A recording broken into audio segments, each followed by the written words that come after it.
Plant growth and plant growth regulatory hormone, इन पादप वृद्धि नियामक हार्मोन की बात की जा रही है। पादप वृद्धि जो है वो सजीवों का क्या है, एक विशिष्ट लक्षण है। सजीव जो भी होते हैं यानी लिविंग्स जो होते हैं वो क्या करते हैं, उनकी ग्रोथ होती है, भाई लंबाई में वृद्धि, चौड़ाई में वृद्धि ये होती है। तो पादपों की वृद्धि सजीवों का विशिष्ट लक्षण है। और वृद्धि के दौरान वृद्धि होगी तो भार, आकार, संख्या, आयतन, घनत्व में क्या होगा, परिवर्तन।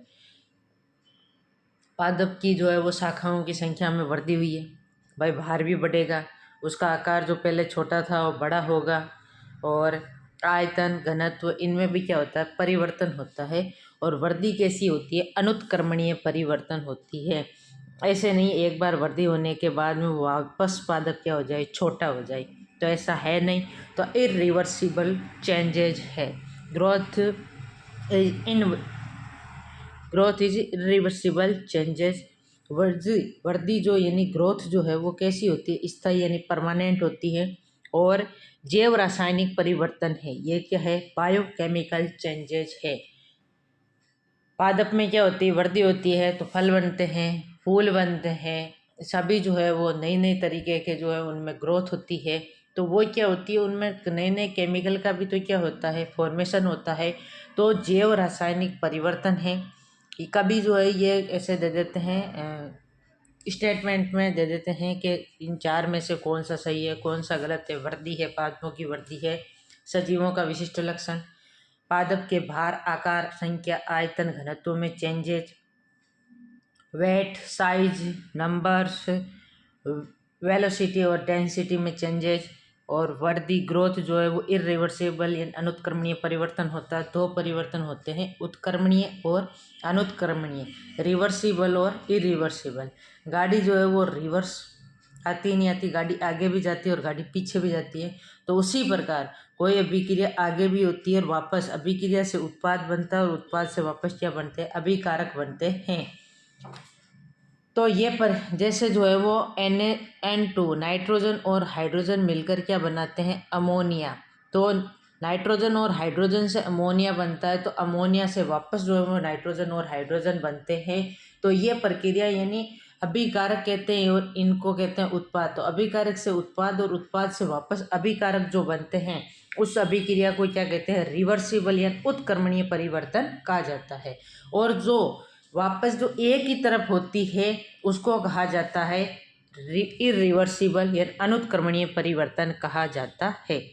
जैसे कार्बन डाइऑक्साइड और जल से मिलकर क्या बनता है, कार्बोहाइड्रेट। क्या बन गया, कार्बोहाइड्रेट बनता है।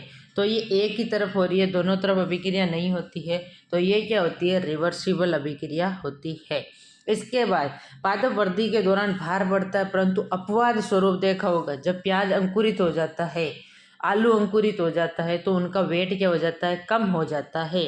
तो ये अपवाद होते हैं कि सामान्यतः वृद्धि में क्या होता है, भार में क्या होती है, वृद्धि होती है। जबकि अपवाद स्वरूप तो प्याज में और आलू में जब अंकुरण होता है तब क्या होता है, उस समय इनका भार जो है वो कम हो जाता है। इसके बाद देखें, वृद्धि जो होती है वो पादपों में अनियमित होती है, कोई फिक्स नहीं होती है, नियमित रूप से नहीं होती है, अनियमित होती है। जबकि एनिमल्स में वृद्धि कैसी होती है, नियमित होती है। कैसी होती है, नियमित होती है। पादपों में कैसी वृद्धि होती है, स्थानीय वृद्धि होती है, जो वृद्धि दिखाई देती है। पादपों में वृद्धि दिखाई देती है जबकि विकास दिखाई नहीं देता है। अपने दिमाग का विकास हो रहा है, अपने ब्रेन का जो विकास हो रहा है, डेवलपमेंट हो रहा है, क्या वो हमें दिखता है। तो अभिवृद्धि और विकास जो साइकोलॉजी में भी टॉपिक होता है, तो अभिवृद्धि जो है वो एक निश्चित उम्र तक होती है, जबकि विकास जीवन भर चलता रहता है। हमारे शरीर की ग्रोथ जो एक लिमिट तक होती है, उसके बाद में जो है वो हमारी ग्रोथ रुक जाती है। तो उसी प्रकार डेवलपमेंट जो है वो विकास है, अपने हमेशा कुछ ना कुछ नया ज्ञान सीखते रहते हैं। तो अपने ब्रेन का विकास हो रहा है, किसी भी चीज़ का विकास होता है। तो पादपों में स्थानीय वृद्धि होती है, जबकि वो वृद्धि दिखाई देती है। पादप जो है वो एक अपन क्या है पादप लगा कर गए और 2 साल कोचिंग करने चले गए, वापस आके देखा तो पादप बहुत बड़ा हो गया और एक बच्चा होता है। और पादपों में वृद्धि क्या होती है, अनियमित होती है, मतलब वो कितनी जल्दी उसकी वृद्धि होगी। और जो है वो बच्चा है, बच्चा 1 साल का कितना सा होता है, छोटा सा होता है। 2 साल बाद कोई थोड़ा सा चेंजेज होता है। तो धीरे धीरे नियमित रूप से वृद्धि होती है और पादपों में अनियमित वृद्धि होती है, अचानक ही बढ़ जाते हैं। इसी प्रकार तो ये वृद्धि कैसी होती है, स्थानीय वृद्धि, यानी दिखाई देती है। तो पादप छोटा था, बड़ा हुआ है तो अपने को दिखाई दे रहा है, परंतु उसमें क्या क्या विकास हुए हैं वो हमें दिखते हैं क्या, नहीं दिखते हैं।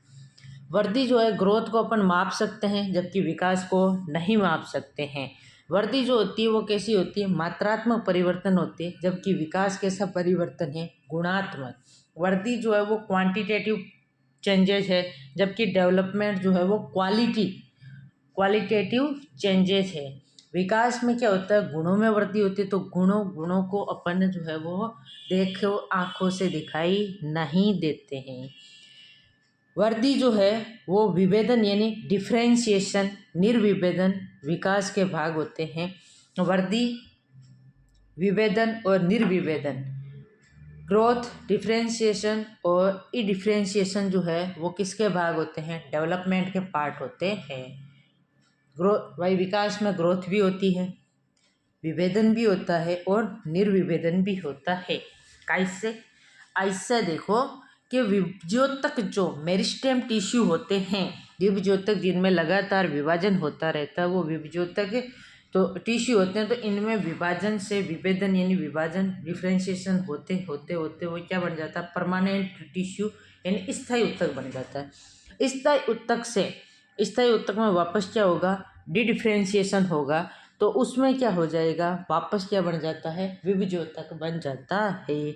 तो विभज्योतक से विभेदन से क्या बढ़ता है, परमानेंट टिश्यू, और परमानेंट टिश्यू में विभेदन से क्या बनता है, विभज्योतक बनता है। पादपों में ग्रोथ कितने प्रकार की होती है, 2 प्रकार की होती है।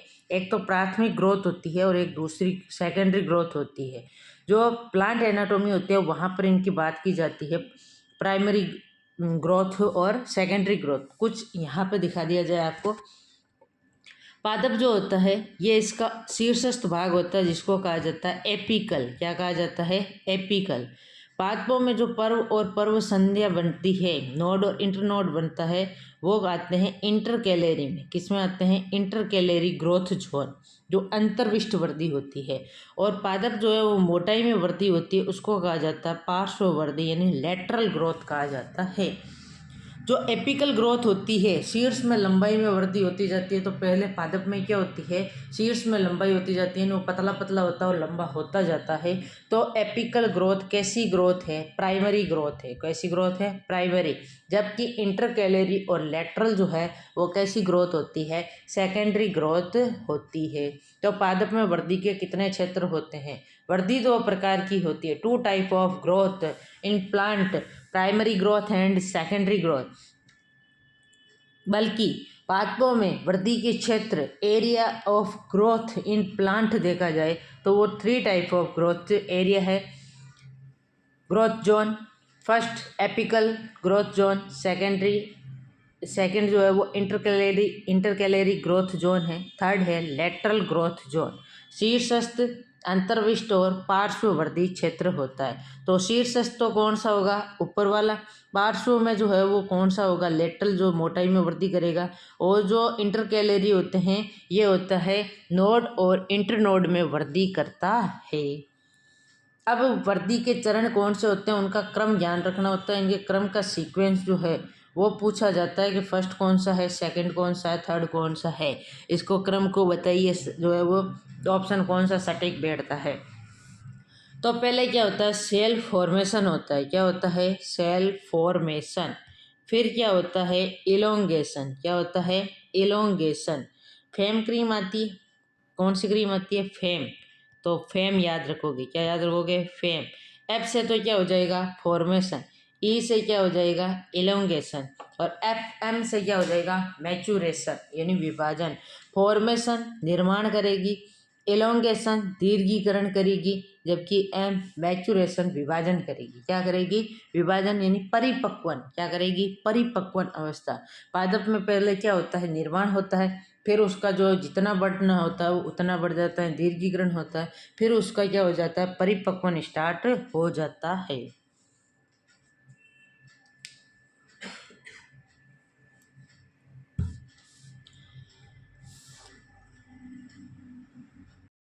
तो सेल फॉर्मेशन फेज में देखें तो क्या होता है? नई कोशिकाओं का क्या होता है? निर्माण होता है।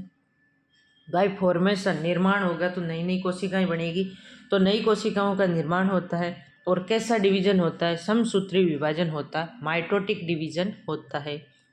ये सर्वाधिक किसमें देखा जाता है? प्रोसीड्स यानी शूट अपेक्स और मूल शीर्ष यानी रूट अपेक्स में होता है। और इन दोनों में भी सबसे ज़्यादा किसमें होता है? इन दोनों में भी सबसे ज़्यादा होता है शूट अपेक्स में। किसमें होता है? शूट अपेक्स यानी प्रोसीड्स में होता है। ये कैसी अवस्था है? कोशिका दीर्घीकरण की अवस्था है। तो फैम याद रखोगे, फॉर्मेशन, इलोंगेशन, मैचुरेशन। निर्माण, दीर्घीकरण और परिपक्वन। निर्माण में क्या होता है? नई कोशिकाओं का निर्माण होता है, समसूत्री विभाजन होता है। सर्वाधिक ये शूट अपेक्स और रूट अपेक्स में देखा जाता है, प्रोसीड्स और मूल शीर्ष में। प्रोसीड्स मूल शीर्ष क्या होते हैं? ये बीज होता है। इस बीज से देखा होता है पादप निकलता है तो नीचे क्या निकलती है? जड़ें, और ऊपर जो है वो तना निकलता है। तो ये तने की जो वृद्धि होती है उसको तो कहते हैं शूट अपेक्स, और जो ये नीचे रूट निकलती है इसको कहते हैं रूट अपेक्स। ये दोनों वृद्धि होती है, परंतु सर्वाधिक प्रभाव किस में देखा जाता है? शूट अपेक्स में देखा जाता है। अब जो है वो इलोंगेशन की बात करें, कोशिका दीर्घीकरण अवस्था की बात की जाए तो इसमें सेल की क्या बढ़ती है? साइज बढ़ती है। क्या बढ़ती है? साइज, चाहे ऊपर नीचे कोई सी भी साइज बढ़ती है, जो मुख्यतः सेल शेप अंदर से बाहर की ओर लगने वाले ट्रिगर प्रेशर के कारण होती है। कैसे? ये कोशिका होती है, इसके अंदर ये कोशिका रस यानी सेल से भरा हुआ होता है। जब ये कोशिका रस जो है तो अंदर से बाहर की ओर धक्का लगाता है तो इसे कहा जाता है ट्रिगर प्रेशर। क्या कहते हैं? Trigger pressure. और बाहर जो होती है कोशिका भित्ति यानी वॉल होती है, तो वॉल जो प्रेशर लगाती है उसको कहते हैं वॉल प्रेशर। क्या कहते हैं? Wall pressure. जब ट्रिगर प्रेशर ज़्यादा होता है वॉल प्रेशर से तो कोशिका क्या होती है? फूली फूली होती है। कोशिका जो है वो फूली फूली होती है। यदि वॉल प्रेशर ज़्यादा हो, ट्रिगर प्रेशर कम हो तो स्फीति दाब, ट्रिगर प्रेशर होता है स्फीति दाब। कौन सा होता है? स्फीति दाब होता है। और वॉल प्रेशर होता है भित्ति दाब। कौन सा होता है? भित्ति दाब होता है। तो यदि वॉल प्रेशर ज़्यादा हो तो कोशिका क्या हो जाएगी? सिकुड़ जाएगी। तो कोशिका दीर्घीकरण में क्या होती है? सेल की क्या बढ़ती है? साइज बढ़ती है। और जो मुख्यतः सेल शेप, ये कोशिका रस जो होता है वो अंदर से क्या लगाता है? बाहर की ओर लगने वाला, अंदर से बाहर की ओर कौन सा प्रेशर लगता है? ट्रिगर प्रेशर यानी स्फीति दाब। कौन सा लगता है? स्फीति दाब लगता है। इससे क्या होती है कि जब ये सेल से भरा रहता है, ये भरा रहता है, रिक्तिका भरी रहती है, तो इनकी संख्या में क्या होती है? वृद्धि होती है। और सेल शेप से कौन सा प्रेशर उत्पन्न होता है? Trigger pressure. और वॉल से कौन सा प्रेशर उत्पन्न होता है? Wall pressure. और इलोंगेशन में ट्रिगर प्रेशर ही ज़्यादा होता है। किससे? वॉल प्रेशर से ज़्यादा होता है। दोनों में विभाजन में कोई दिक्कत है नहीं। आगे देखो, सेल मैचुरेशन फेज यानी डिफ्रेंशिएशन या ऑर्गेनोजेनी सेल की बात करें तो इसमें न तो कोशिका विभाजन होता है, न ही कोशिका की साइज बढ़ती है, बल्कि कोशिका में किसी भी कार्य को करने के लिए क्या हो जाती है?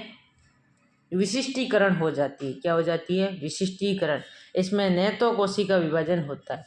और सबसे पहले में क्या हो रहा था? कोशिका विभाजन सेल फॉर्मेशन में। सेकंड, सेल इलोंगेशन में क्या हो रहा था? कोशिका की साइज बढ़ रही थी। और तो सेल मैचुरेशन में न तो सेल डिवीजन होता है, न ही सेल की साइज बढ़ती है, बल्कि कोई ना कोई हर पार्ट का जो होता है वो स्पेशल कार्य के लिए उसमें क्या होता है? जो परिपक्वन होता है, जिससे उसका विशिष्टीकरण हो जाती है। इसके बाद जीवों में ग्रोथ कितने प्रकार की होती है? 2 प्रकार की होती है। एक ग्रोथ होती है अर्थमेटिक और दूसरी कौन सी होती है? जियोमेट्रिक। एक अरिथमेटिक होती है और दूसरी कौन सी होती है? जियोमेट्रिक। जैसे मैथ में 2 होती है, अर्थमेटिक मैथ और जियोमेट्रिक। एडवांस और अर्थमेटिक ऐसी कोई मैथ होती है, तो उसमें क्या होता है, अपन ज्योमेट्री पढ़ते हैं नहीं पढ़ते हैं? तो अर्थमेटिक और ज्योमेट्रिक याद रखना है अपने को, तो अर्थमेटिक और ज्योमेट्रिक। तो एक कोशिका में एक ही, देखो इनमें अंतर क्या है कि ये कोशिका है, इससे विभाजन होकर कितनी कोशिका बन गई? 2 कोशिका बन गई।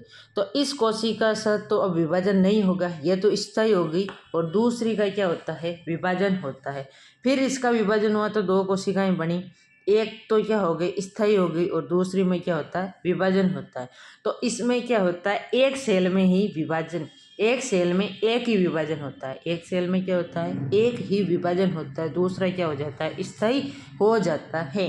जबकि ज्योमेट्री में सभी कोशिकाओं में क्या होता है? विभाजन होता है। इस कोशिका में विभाजन हुआ तो इससे कितनी कोशिका बन गई? 2। इन दोनों में फिर वापस विभाजन होगा और कितनी बन जाएगी? 2 2। फिर इनका वापस होगा, आगे बढ़ती जाएगी। तो प्रत्येक सेल में डिवीजन होता है, तो वो तो होता है ज्योमेट्रिक। और अर्थमेटिक में A4, ए कितने नंबर पर आता है? 1 नंबर पे। तो इसमें एक सेल में एक ही विभाजन होता है। तो यही थ्योरी लिखिए। एक कोशिका से 2 नई कोशिका बनती है, तो इनमें से एक सेल में लगातार सेल डिवीजन होता है, जबकि दूसरी सेल में क्या हो जाता है? परिपक्वन हो जाती है। और ये होता है शूट अपेक्स और रूट अपेक्स क्षेत्र में होता है। और इनका ग्राफ कैसा होता है? सरल रेखी होता है। और ये एग्जाम में क्वेश्चन पूछा था कि अर्थमेटिक का ग्राफ कैसा होता है? सरल रेखी। कैसा होता है? सरल रेखीय होता है। अर्थमेटिक शूट अपेक्स और रूट अपेक्स क्षेत्र में इसका ग्राफ कैसा होता है? सरल रेखीय होता है। अर्थमेटिक इसमें होती है। अर्थमेटिक कौन पढ़ाते हैं? हमारे सर पढ़ाते हैं। अर्थमेटिक कौन पढ़ाते हैं? सर। तो शूट अपेक्स और रूट अपेक्स, और सर हमारे कैसे स्वभाव के हैं? सरल स्वभाव के हैं। अर्थमेटिक कैसी होती है? सरल होती है। जियोमेट्रिक की बात करें तो इसमें समसूत्री विभाजन कितनी कोशिकाओं में होता है? 2 सेल से बनती है। इसमें समसूत्री विभाजन से 2 कोशिका बनती है, और दोनों में लगातार विभाजन होता रहता है। जैसे एम्ब्रियो की ग्रोथ, एक कोशिकीय जीवों में वृद्धि, एम्ब्रियो की ग्रोथ होती है। तो ऐसे तो है नहीं कि कोई अंग में जो है वो ग्रोथ होनी बंद हो जाए। तो और ऐसे ही एक कोशिकीय जीव जैसे अमीबा है, तो उसके किसी एक टुकड़े से क्या हो जाता है? वापस अमीबा बन जाता है। ठीक है। और अमीबा, जब अमीबा कभी मरता ही नहीं है, अमीबा बुढ़ा होता है तो वह क्या होता है? जीवित अमीबा के बाहर जाकर उससे जो है वो चिपक कर क्रॉसलिंक वगैरह करके नया अमीबा बन जाता है। क्या बन जाता है? नया अमीबा बन जाता है। और इनका जो ज्योमेट्री का ग्राफ होता है सिग्मोइड। कैसा होता है? सिग्मोइड ग्राफ होता है, यानी एस शेप्ड होता है। सिग्मोइड यानी एस शेप्ड होता है, जो वॉन एंड सेच ने दिया था। वॉन सेच ने दिया था। वॉन सेच ने दिया था। तो अगला ये ग्राफ देखेंगे अपन। तो ये किस किस में होता है? एम्ब्रियो की ग्रोथ और एक कोशिकीय जीवों में वृद्धि। अर्थमेटिक में कैसा ग्राफ होता है? सरल रेखीय। और इसमें कैसा होता है?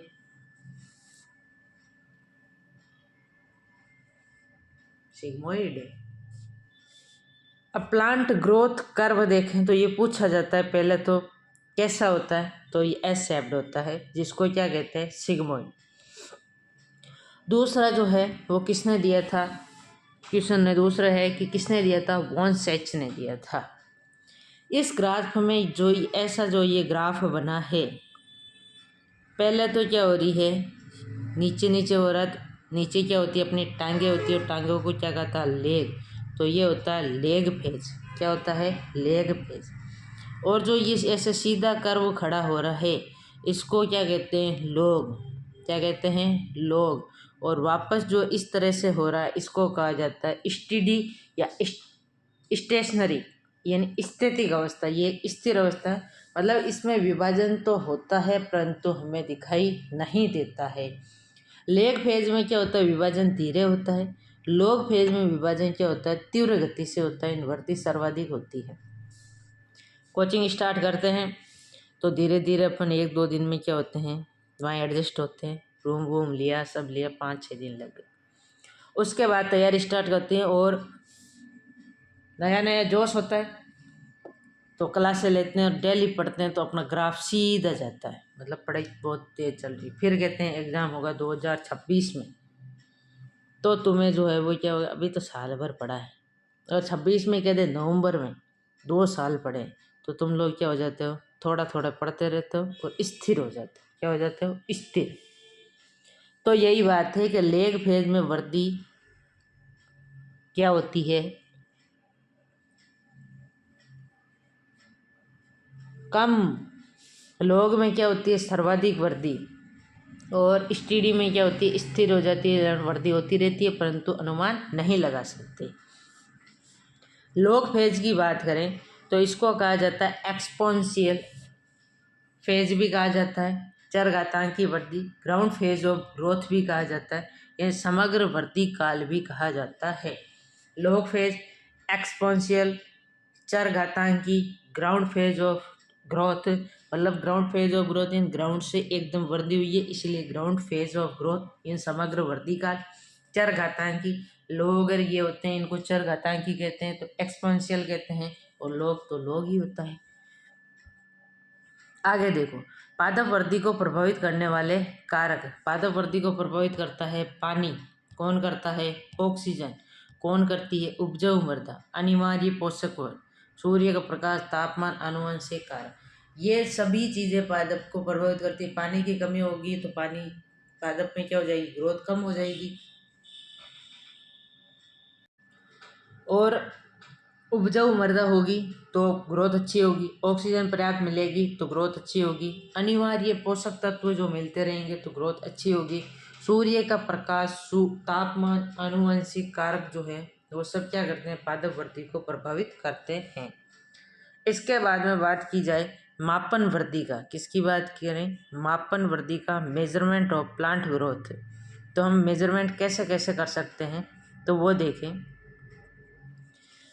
हम उसे प्रत्यक्ष देखकर, यानी डायरेक्ट मेथड, प्रत्यक्ष देखकर उसको क्या किया जा सकता है, मापन किया जा सकता है।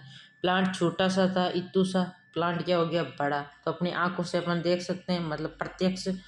उसके बाद ये इंपॉर्टेंट है, सर जेसी बोस ने कौन सा ग्राफ बताया था, क्रेस्को ग्राफ द्वारा माप कर बताया था। सर जेसी बोस ने क्या बताया था, क्रेस्को ग्राफ द्वारा माप कर बताया था। किसने, क्रेस्को, क्रेस किसने कर दिया, सर जेसी बोस ने क्या कर दिया, क्रेश कर दिया, ग्राफ को क्या कर दिया, क्रेश कर दिया।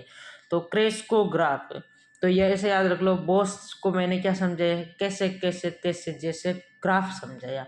और ये ग्रोथ क्या करती है, 10 गुना आवर्धित करके मापना होता है। और ग्राफ जो है वो अगला है आर्च ऑक्जेनोमीटर, आर्च ऑक्जेनोमीटर, और ये कौन सा है, माइक्रोमीटर। तो ग्राफ कितने होते हैं इसके अंदर, 4 ग्राफ है। फर्स्ट जो है वो कौन सा है, डायरेक्ट मेथड, दूसरा है सर जेसी बोस के द्वारा कौन सा ग्राफ है, क्रेस्को ग्राफ, कौन सा ग्राफ है, क्रेस्को ग्राफ। उसके बाद आर्च ऑक्जेनोमीटर, आर्च ऑक्जेनोमीटर, और एक कौन सा है, माइक्रोमीटर, क्या है, micrometer auxanometer. Arc auxanometer, micrometer auxanometer, sir J C Bose ने क्रेस्कोग्राफ दिया था, और डायरेक्ट मेथड। पादपों में पर्यावरण के कारण विशेषकर पत्तियों में अलग अलग प्रकार के परिवर्तन होते हैं, तो इसको क्या कहते हैं, प्लास्टिसिटी। अलग अलग वृद्धि होती है तो इसको क्या कहा जाता है, प्लास्टिसिटी, सुगठियता कहते हैं। जैसे कपास, धनिया, रेननकुलस में पत्तियों का आकार, जुवेलाइन का एडल्ट में अलग अलग होता है। कपास, धनिया, कपास, धनिया, रेननकुलस में पत्तियों का आकार, और जुवेलाइन और मतलब तरुण अवस्था और एडल्ट में क्या होता है, अलग अलग। किस किस में, कपास, धनिया और रेननकुलस में पत्तियों का आकार यानी तरुण अवस्था और एडल्ट में क्या होता है, अलग अलग होता है। कपास, धनिया और रेननकुलस में पत्तियों का आकार अलग अलग होता है। पादपों में सेकेंडरी जाइलम और सेकेंडरी फ्लोएम, सेकेंडरी कोर्टेक्स पुनः विभेदन के उदाहरण होते हैं, रीडिफरेंशिएशन के उदाहरण हैं कौन कौन, secondary xylem, xylem, phloem, cortex, cork. सभी secondary xylem, secondary phloem, secondary cortex और कॉर्क में क्या होता है, पुनः विभेदन के उदाहरण होते हैं। इसके बाद देखें प्लांट ग्रोथ रेगुलेशन के बारे में किसने बताया था। इसके बारे में बताया था वॉन सेक ने। किसने बताया था? वॉन सेक ने। और वॉन सेक ने प्लांट ग्रोथ हार्मोन का विचार दिया था। किसने दिया था? वॉन सेक ने। हार्मोन शब्द सबसे पहले किसने दिए थे? स्टारलिंग ने दिए थे। प्रथम पादप हार्मोन कौन सा है? ऑक्सिन, पहले भी बताया जा चुका है। प्रथम जंतु हार्मोन कौन सा है? सिक्रेटिन। हार्मोन के बारे में किसने बताया था? स्टारलिंग ने। हार्मोन जो है वो कौन सी ग्रंथियों से स्रावित होते हैं? अंतःस्रावी ग्रंथि से स्रावित होते हैं। और ये कैसी होती है ग्रंथियाँ? नलिका विहीन होती है कि नलिका युक्त होती है? कमेंट करके बताना, नलिका युक्त या नलिका विहीन।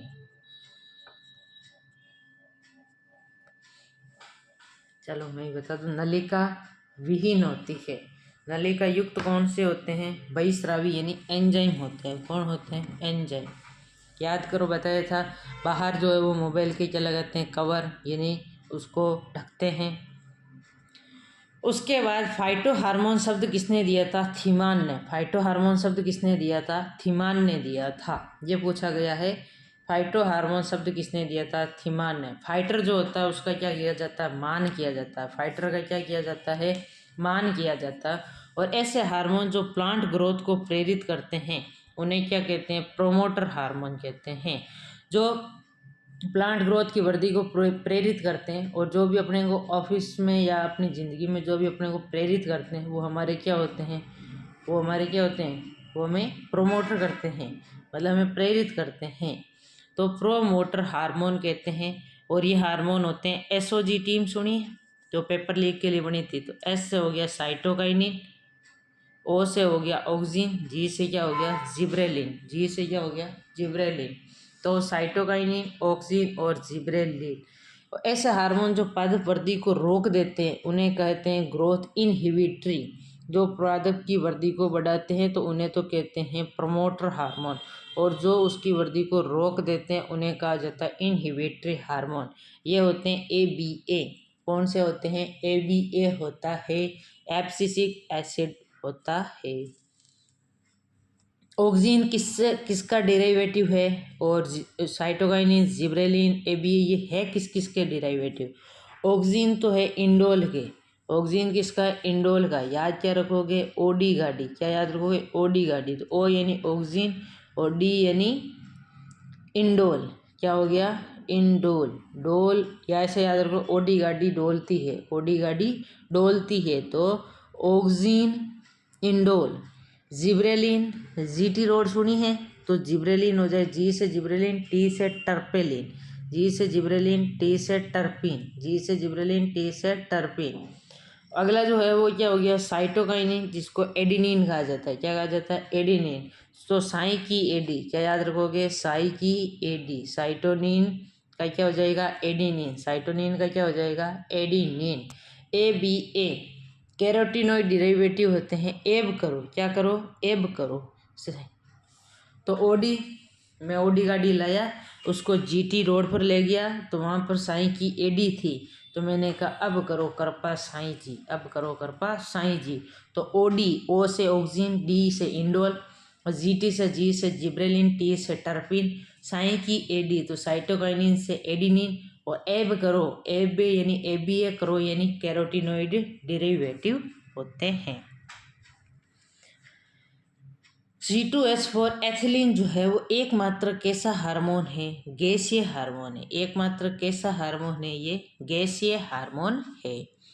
तो यहाँ तक वापस एक बार देखो क्या क्या देखा है। प्लांट ग्रोथ हार्मोन में देखा कि पादप की वृद्धि कैसी होती है? सजीवों का विशिष्ट लक्षण होती है। इसमें पादप के भार, आकार, आयतन, घनत्व, संख्या में क्या होता है? परिवर्तन होता है। वृद्धि कैसी होती है? अनुत्क्रमणीय होती है। वृद्धि स्थायी और जैव रासायनिक परिवर्तन है। सामान्यतः वृद्धि के दौरान क्या होता है? भार बढ़ता है। परंतु किसमें भार घटता है? प्याज के अंकुरण और आलू में अंकुरण में घटता है। वृद्धि पादपों में कैसी होती है? अनियमित होती है, जबकि एनिमल में कैसी होती है? नियमित। पादपों में कैसी होती है? अनियमित, जबकि एनिमल में कैसी होती है? नियमित होती है। पादपों में कैसी वृद्धि होती है? पादपों में स्थानीय वृद्धि होती है, वृद्धि दिखाई देती है, जबकि परिवर्तन दिखाई नहीं देता। वृद्धि को मापा जा सकता है, परिवर्तन को नहीं मापा जा सकता। वृद्धि मात्रात्मक होती है, विकास गुणात्मक होता है। वृद्धि में विभेदन और निर्विभेदन विकास के भाग होते हैं। पादपों में दो प्रकार की वृद्धि होती है, प्राथमिक और द्वितीयक वृद्धि। पादप में वृद्धि के क्षेत्र होते हैं शीर्षस्थ, अंतर्विष्ट और पार्श्व, एपिकल, इंटरकैलरी और लेटरल। प्राथमिक जो शीर्षस्थ है वो प्राइमरी है, बाकी दोनों क्या है? सेकेंडरी है। प्लांट ग्रोथ के जो स्टेप देखें तो फेम देखा था, फॉर्मेशन, इलोंगेशन और मैचुरेशन। फॉर्मेशन में समसूत्री विभाजन होता है, नई कोशिकाएं बढ़ती है, प्रोसीड्स और मूल शीर्ष, शूट अपेक्स और रूट अपेक्स का निर्माण होता है। सेल इलोंगेशन में कोशिका दीर्घन परावस्था, जिसमें कोशिका की साइज बढ़ाती है, जो मुख्यतः कोशिका रस द्वारा अंदर से बाहर की ओर प्रेशर लगाने से बनती है। ट्रिगर प्रेशर वॉल प्रेशर से ज़्यादा होता है। कोशिका मैचुरेशन में न तो सेल डिवीजन होता है और न ही कोशिका की साइज बढ़ती है, बल्कि कोशिका में कोई भी कार्य करने के लिए विशिष्टीकरण आता है। जीवों में ग्रोथ कितने प्रकार की होती है? दो, अर्थमेटिक और जियोमेट्रिक। अर्थमेटिक में एक ही कोशिका में विभाजन होता है और जियोमेट्रिक में सभी कोशिकाओं में समसूत्री विभाजन होता है। अर्थमेटिक का ग्राफ जो होता है वो सरल रेखी होता है, जियोमेट्रिक का ग्राफ होता है सिग्मोइड। अर्थमेटिक के एग्जाम्पल होते हैं शूट अपेक्स और रूट अपेक्स। ज्योमेट्रिक में एक कोशिकीय जीवों में वृद्धि और एम्ब्रियो यानी भ्रूण की growth. Sigmoid graph von Sachs ने दिया था। कर्व एस शेप्ड होता है, लेग फेज में धीमी होती है, स्टेशनरी या स्टीडी में जो है वो लगता है कि चलता रहता है विभाजन। लॉग फेज में अचानक वृद्धि होती है। लॉग को एक्सपोनेंशियल और ग्राउंड फेज ऑफ ग्रोथ कहा जाता है। पादप वृद्धि को प्रभावित करते हैं पानी, ऑक्सीजन, उपजाऊ मृदा, अनिवार्य पोषक तत्व, सूर्य का प्रकाश, तापमान, आनुवंशिक कार्य। मापन वृद्धि का करें तो डायरेक्ट मेथड होता है जिसको देख कर किया जाता है, और सर जेसी बोस ने कौन सा ग्राफ दिया था? क्रेस्को ग्राफ द्वारा समझाया था। और आर्च ऑक्जेनोमीटर और माइक्रोमीटर ऑक्जेनोमीटर भी होता है। पादपों में विशेषकर पत्तियों में अलग अलग प्रकार के परिवर्तन होते हैं, तो वो सुगठित हैं, प्लास्टिसिटी कहलाती है। कपास, धनिया और रेनकुलस की पत्तियों का आकार में तरुण अवस्थाएं, जुवेलाइन व एडल्ट में अलग अलग होता है। और विभेदन जो है, पुनः विभेदन के उदाहरण होते हैं सेकेंडरी जाइलम, सेकेंडरी फ्लोएम और सेकेंडरी कॉर्टेक्स और कॉर्क होता है। प्लांट ग्रोथ रेगुलेशन में वॉन शेक विचार दिया था इन्होंने। हार्मोन शब्द सबसे पहले स्टार्लिंग ने बताया था। पादपों में ऑक्सिन है, जंतुओं में सिक्रेटिन है। फाइटो हार्मोन शब्द थीमान ने दिया था। और ऐसे हार्मोन जो प्लांट ग्रोथ को प्रेरित करते हैं उन्हें प्रोमोटर कहते हैं। और प्रोमोटर जो है वो कौन सी टीम थी? SOG team. जो वृद्धि को रोकते हैं वो एबीए है। ऑक्सिन जो है वो याद रखोगे इंडोल, जिब्रेलिन में याद रखोगे टर्पिन, साइटोकाइनिन में याद रखोगे एडीनिन, और एबीए एब्सिसिक एसिड में जो है वो कैरोटीनॉइड डेरिवेटिव है। और एथिलीन एकमात्र गैसीय हार्मोन है। इसके बाद में हार्मोन है ऑक्सिन, साइटोकाइनिन, ये अगले पार्ट में देखेंगे। Thank you for watching video. मिलते हैं नेक्स्ट वीडियो में।